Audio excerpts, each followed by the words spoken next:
ఈరోజు ఖమ్మం జిల్లాలో జరుగుతున్నటువంటి రౌండ్ టేబుల్ సమావేశానికి హాజరవడానికి వెళ్తూ మార్గం మధ్యలో మునుగోడు నియోజకవర్గంలో చౌటుప్పల్ మండలంలో మా నాయకులను అందరినీ కూడా కలవడానికి ఆగడం జరిగింది.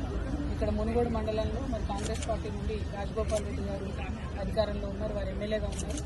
ఇక్కడ ముఖ్యమంత్రి గారు ఆనాడు వచ్చి ట్రిపుల్ సమస్యనే లేకుండా చేస్తా, నేను మమ్మల్ని గెలిపించండి, మేము ఎటువంటి ఇబ్బంది లేకుండా ట్రిపుల్ మీ గ్రామాల నుంచి వెళ్లకుండా చేస్తామని చెప్పింది.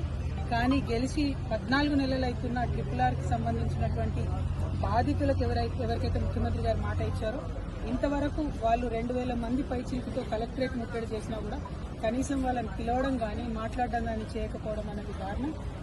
మీరు ఇచ్చినటువంటి మాటకు నిలబడి గౌరవ ముఖ్యమంత్రి గారు తక్షణమే ట్రిపుల్ బాధితులను పిలిపించుకొని మాట్లాడి వారి సమస్య పరిష్కరించవలసిందిగా నేను డిమాండ్ చేస్తా ఉన్నాను. రాజగోపాల్ రెడ్డి గారు ఈ విషయంలో చొరవ తీసుకోవాలని కూడా మేము డిమాండ్ చేస్తా ఉన్నాం.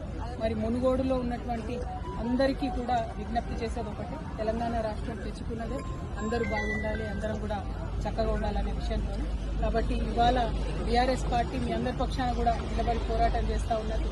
Thank you. జై తెలంగాణ.